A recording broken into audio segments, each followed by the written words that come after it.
Good morning. This was a lengthy process. We wanted to do our due diligence and wanted to do our work to make sure that we get the best coach available for our team.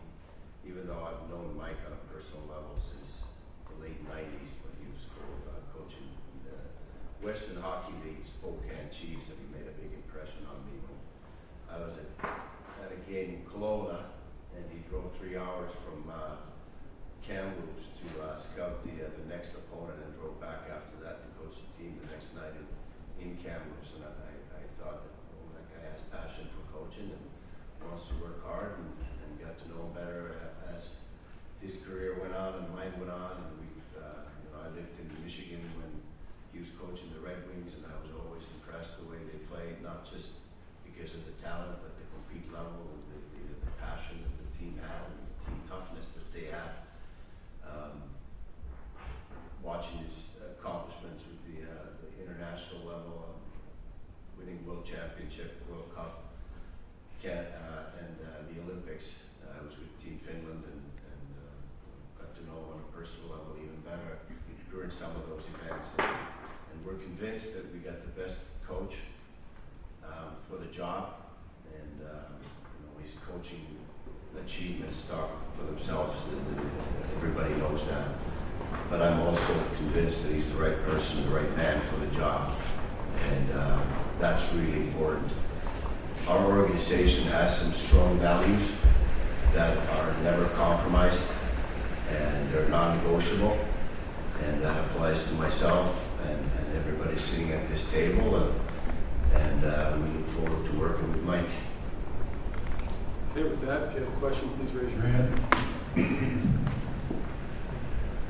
Mike, welcome to Columbus. It's been 2.5, 3 years since you've coached in the NHL. Why this opportunity? Why were you open to coaching the Blue Jackets? Yeah, it's been 3.5 years. I'll be honest with you, the last 3.5 years have been like a gift from God. It's been so much fun. I enjoyed it a lot, being around my family. My kids are older. Enjoying that, getting a chance to coach college hockey. I wouldn't be here today if my son hadn't gone to Ottawa at the end of the season. Started breaking down all the games, talking to them every day about what they were doing. Next thing you know, you kind of get excited about hockey, and the team started calling. And Yarmo just said it about a relationship over a long period of time. I've been coming to Columbus since I played or coached for Pete in Cincy forever. Like the town, like the people, like the ownership, like the team. Good opportunity for myself. And based on how things ended in Toronto, can you change? Do you feel like you need to change some of your coaching tactics? Has the game changed, and have you changed to make it work?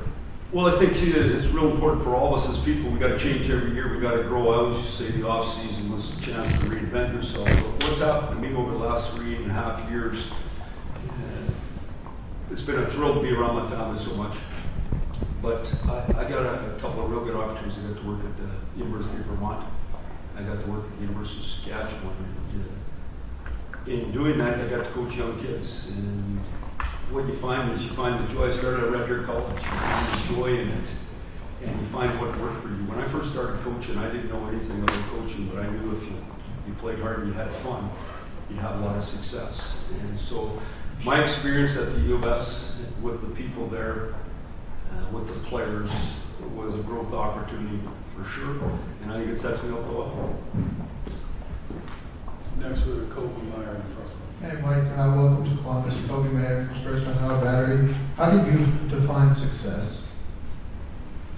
Well, I mean, success in anything, I'm a big believer you want to max out what the good Lord gave you. So, to me, the measure of me as a man is my relationship with my wife and the impact my kids have on society. That's the measure.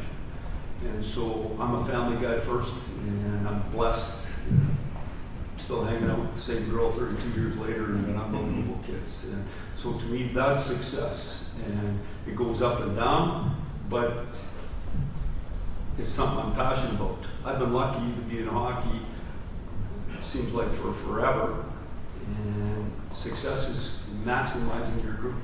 It's helping all 23 guys get a little bit better, to believe in themselves more, so that we play organized and have fun, and so the crowd can enjoy the game. So to me, success is just getting better and being passionate about that. Ryan Hedger, center row.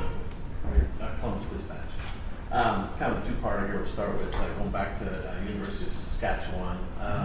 When you left that job after a year, did you think your coaching days were done at that point? And I guess the second one would be, it's building on the young player theme. Is the last NHL job you had, that was an awfully young team as well. How much did you learn from that job as well? Well, I think the first part is I went to Saskatchewan simply. My son had come back from overseas, was in the business world, hated it. He said to me when they approached me, take the job in Saskatchewan. My sisters lived there, my wife's family's there. Take the job there, I'll go there and take an MBA. When he said I'll take an MBA, I took the job because I wanted him to get his MBA. I didn't really think coaching would be what he should be doing. So when I took that job, I loved every second of it, but I also felt that Brandon Cote, the guy we hired to be the head coach, and that my son couldn't continue to develop if I stayed there. So that was important for me to leave. The second part of your question is, I was real lucky to have a real group of good young players when I went to Toronto. We had a lot of fun and a lot of success. In the end, after 4.5 years, I was fired there, but I enjoyed all my time there and enjoyed the kids. And I'm proud when I see them play and how good they are and how hard they play and how they're growing. I think that's your job, is to help these kids maximize their dream, to become the best in the world at what they're doing. And so that's what we try to do. I'm a school teacher. My first job was at Selwyn House Private Boys School in Montreal, teaching school. I taught at Redrick College, I taught at the University of Lethbridge, I taught at Northumberland College in England. I was a school teacher, that's what I am, I'm a teacher. Let's go to Clay Hall here on the left. Hey, Mike, welcome. Clay Hall, ABC 6, Fox 28. It became apparent that you were going to be the guy about 3 weeks ago, I guess. I'm just curious about the homework. What have you learned about this team? What's the first order of business? Have you laid out kind of an agenda here over the next little bit? Well, I couldn't do anything, obviously, until today. I've obviously talked to the management group and got to know that, and then you get to work on your computer figuring out who everybody is, and then people are calling you and telling you about all the guys, and so what I've learned quickly is, and I mean things just changed the other day again, and things just changed since we added some D. Hopefully we have a good day today. The team's gotten a lot better, and the opportunity for the young guys has gotten a lot better. And what I mean by that, when you have a better group around you, you have a chance to get better, and you get a chance to see how things should be done and done right. And so we're excited. There's a ton of kids. I mean, they've been drafting well for a while. There's a ton of kids here, but now we got to maximize their potential. We got to get them to grow as individuals and as a team. But it's exciting. I look forward to getting to know the coaches, all the management team, everybody in town here. We'll go back to Aaron Portsline on the right. Like I hear coaches say all the time that you can't coach players the same today as you could 10, 15 years ago. Do you believe that, and can you articulate what the differences are? Yeah, I don't know if I can articulate the differences. I just know they're different. I'm real fortunate. My kids are 30, 28, 26. I've been around them. Then my last couple of opportunities here with college kids, it's different for sure. What I do know is when you have 23 different guys on your team, you need 23 different ways to approach them. You need a communication plan with each one. You need a development plan with each one. You need a mental health plan with each one to have success. I couldn't have said what I just said to you now 10 years ago because I didn't know that. But when you go to a university setting, they have all these experts in all these fields right there, and they help you get better. And I had some good relationships with people there, and they teach you a lot about the way you communicate. And I think it's important that you continue to grow. There's been a ton of changes here, roster changes in the last few weeks. Were you able to advise any of those? Can you, if not, even if you were, can you talk about those changes and what you think of the defense now, what you think of the Fantilli draft pick, et cetera? you know, well, I just started work here today, right now.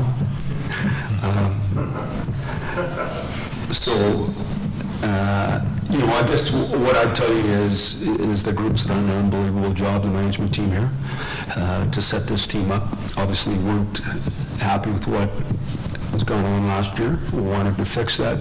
They've given their players us an opportunity now to take a step, and that's what we have to do. We've got a lot of work to do to prepare, to be organized, to do that, to get to know one another, but we're excited. Go to Mark Scheig in the middle. Hey, Mark Scheig from the Hockey Writers. I'm just wondering, given the way that things ended in Toronto, do you feel like that there's still something to prove given the resume that you do have? Well, you know, I've said to myself, I said to my wife, I said to my family a number of times, is I'm not just going to go back to work to prove something. I'm going to go back to work if there's pure joy in it. And, you know, the last 3 years has been about my life pursuing pure joy, but when I think of my life, obviously, being a husband, being a father, but coaching hockey is where the joy's been as well.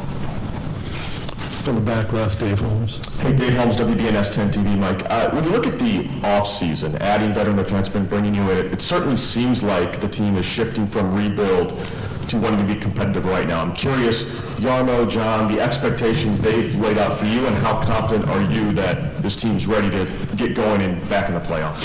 Well, I think our big thing here is what we're trying to do is improve and get better, and then we're going to just take a step a day, and we're going to do that all summer, and then we're going to do that through training camp, and we're going to see where we go.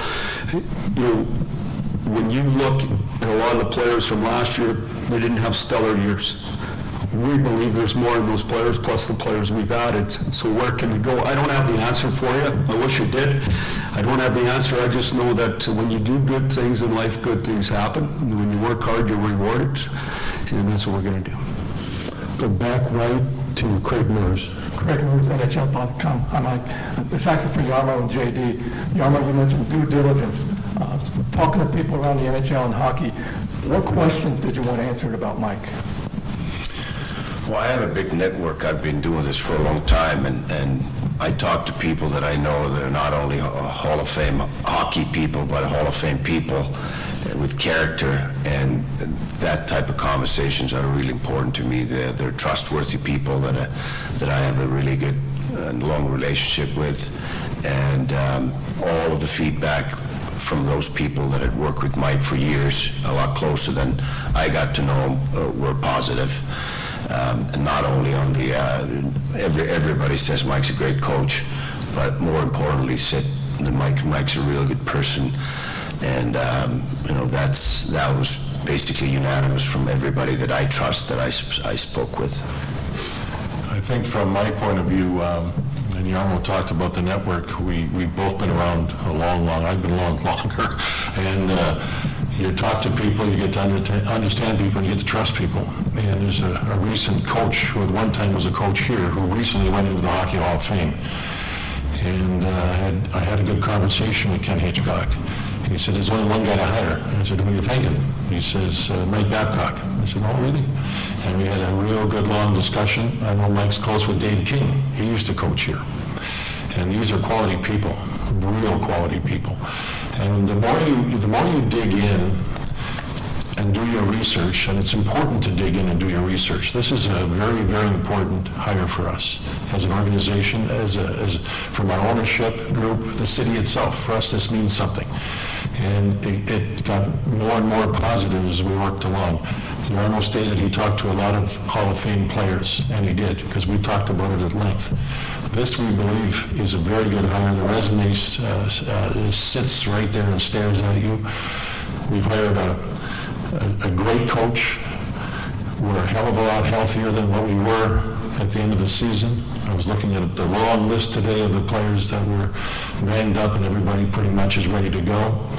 We've added 2 veteran defensemen that are really going to help us. We've got to keep the puck out of the net. We've gotten young players on their summer programs, so those players are going to be more of a man than what they were going into last season. It's amazing how quickly that can change during an off season, and we still have more work to do. we're going to be better. And for me, this is the most excited that I've been in a very long time with the Blue Jackets. Go front center again, Comer. This is for Mike. How do teams with structure succeed versus teams that lack it? Well, it's a real good question. But what I would tell you, if you're a really talented player on the ice and you want to be creative, you don't want to be bumping into the people on your own team. If we all know what we're doing and we don't have to think about it, we can be way better together. And all you had to do was watch the Stanley Cup playoffs and watch organized teams that play hard, that play five together. They just have more success. That's not just 5-on-5, it's on specialty teams. So being organized is so important, but so is maximize each and every individual here. You know, when you think about it, you think of Columbus here, and you look at what's gone on over the years, and you get in the playoffs, and it's real exciting, and suddenly you're not in the playoffs. This fan base is stuck with this team. It's actually scary how great the fans have been for this team. So you put a good product on the ice, you get organized, you develop something that people can be proud of. I think it helps the fans be as good and as great as they are. Go back center camera platform. Justin Holbrook, NBC4. You had mentioned growth and learning for the guys. I wonder, what does that look like for you, of coming into a new situation? Where do you hope to grow, and where are you hoping to learn in this first season?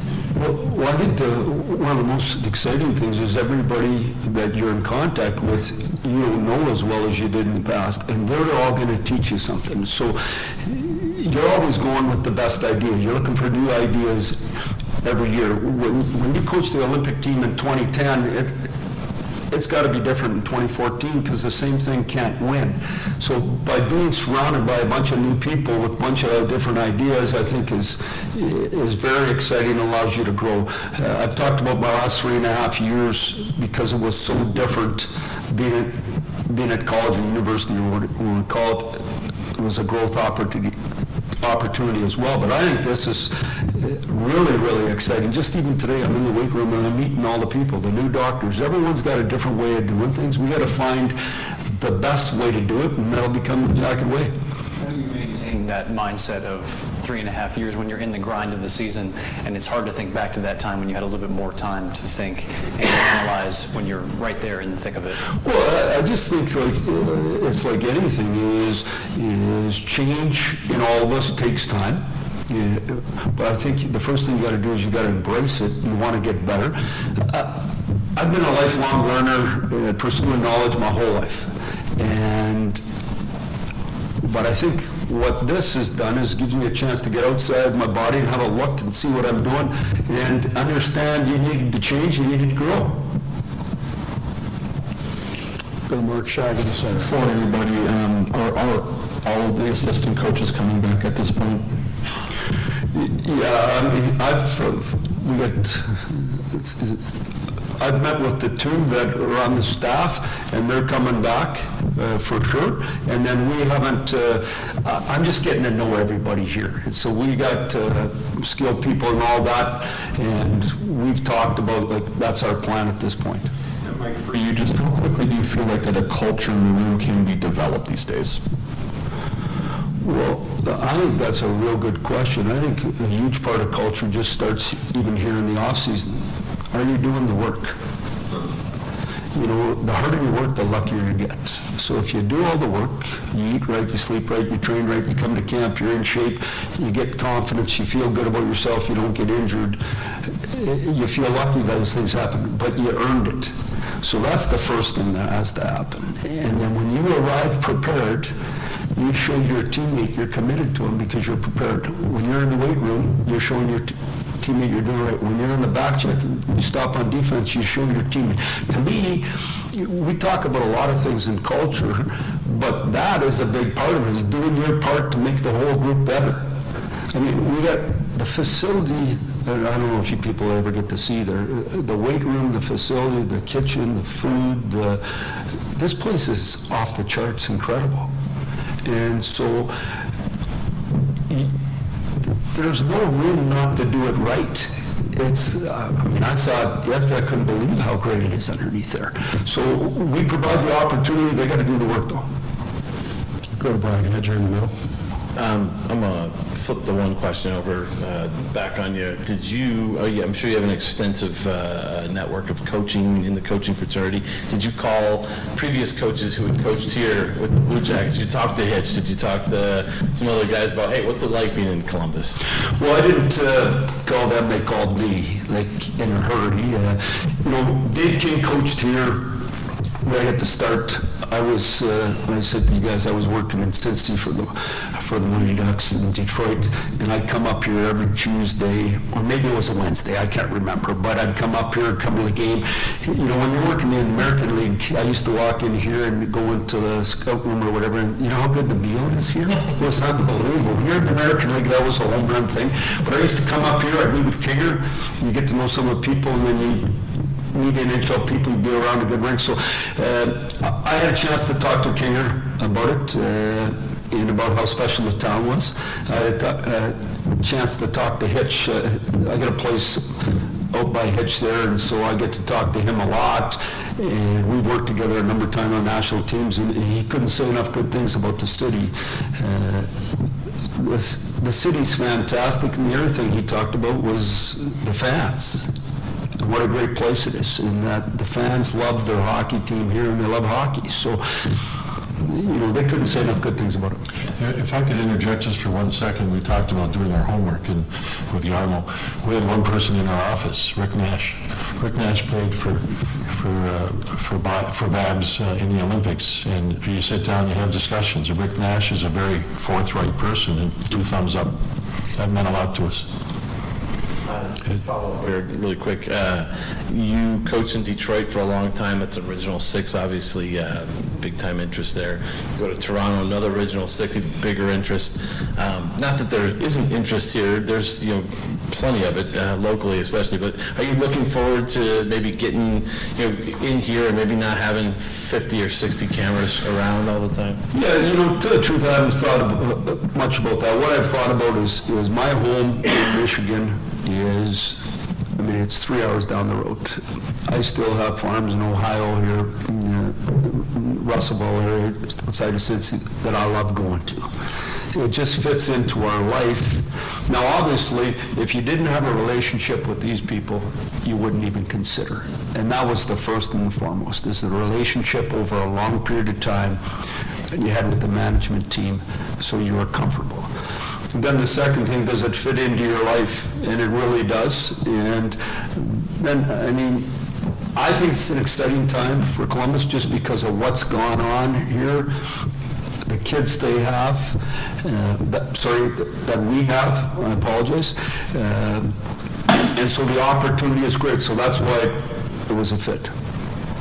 We'll go back to Aaron Portzline, second row. Yeah, this for any or all of you. The 2-year term is a little unusual. Usually coaches come in on at least 3, I believe. It's been reported as a 2. A, is that accurate? And B, why the shorter term than usual? Yeah, it's accurate, and I think we both felt that it was the perfect term, so that's why we came to that conclusion. I just had an 8-year deal. I didn't, I didn't need I thought this was perfect. A great way to start. No matter how long we've known each other, your relationship is growing from here, and you're going to know each other a lot better for a period of time. And we've got time for 1 or 2 more here. We'll go to Craig Mills in the back right. Mike, you mentioned you coming into Columbus a lot. Just what are some of your memories of coming in either with the Toronto and playing against the Blue Jackets? What are some of your best or worst memories? Coming here from Toronto, you mean? Yeah, or Detroit. We played you guys, the first time you guys made the playoffs, Hitch was coaching the team. I remember that, and we played you in the first round, I think, if I'm not mistaken. And so I remember that. The biggest thing I see when I come in here now is there's buildings everywhere that didn't used to be here. I used to get in the parking lot in the back way easier, and I moved my way around better. The city's obviously growing, and the downtown area here, the rink area, nationwide area, looks spectacular. So, I remember Nasher. Why do I remember? Probably because he played for me, and I'd be watching him when we were playing against him to see if he was going to play on the next team. Those are the things that stand out to me. And we'll go back to Brian Hedger in the center. Was that your question? Yeah, okay. Okay. All right, if we don't have anything here, I think we have one or two on Zoom. We'll start with Simon Olivier Larage from La Presse. Go ahead, Simon. Good morning, guys. The question will be for Mike. It can be general or specific. What are maybe one or two things you could identify that you would do differently between your time in Toronto, even Detroit, and now that you're taking this new team? What would I do differently? Yeah. Is that what- Sorry, I didn't quite hear that. It's good. You know, those are great questions. I think the first thing is my daughter has this line she uses with me all the time. She says, "Dad, it's not what you say, it's your tone." You know, I'm a straightforward guy, honest, hardworking, enthusiastic, but the message sent and the message received often isn't the same. So you're talking to a young man and you think you had a great meeting, and then you find out later as he talks to one of the assistant coaches, oh, Babs was all over me. Gee, I didn't think I was.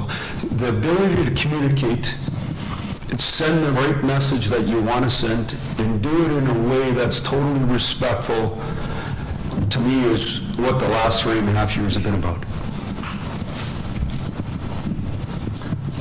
Next, we'll go to Zach Rodier, Scarlet and Gray Network. Go ahead, Zach. Thank you, Todd. Mike, welcome to Columbus. I was wondering if you said it was your first day talking to everyone in the Blue Jackets organization. If you've talked to many different players, Bill Jenner, the captain of the Columbus Blue Jackets, and what those conversations have been like. No, I haven't talked to any players. I'll get a phone list when I leave this table right here, and I'll get on that and start visiting them and getting to know them better. But, you know, I just started working here right now, and so we'll go from there. And for Yarmo, I was wondering, you talked about this process, it was a lengthy one for you, you said, how involved were the current players from this organization in having the conversations with them about what kind of coach they wanted as well? Well, I try to keep the line of communication open always with our leadership group, and I value their opinions and respect them as people and players. And the one common theme with the conversations that we had was that they said that we just want to win. And getting the best coach here in order to help us win is something that I think we're all on the same page. Great. Well, thanks again, everybody, for coming. JD, Anna, Mike, appreciate it. And let the two of you go, and Mike, if you can stick around for a few minutes, we'll do some one-on-ones. And then, again, 4 o'clock today, Yamo will be back. We'll talk about the rest of the Canada Day activities. So, thanks, everyone. Thank you very much.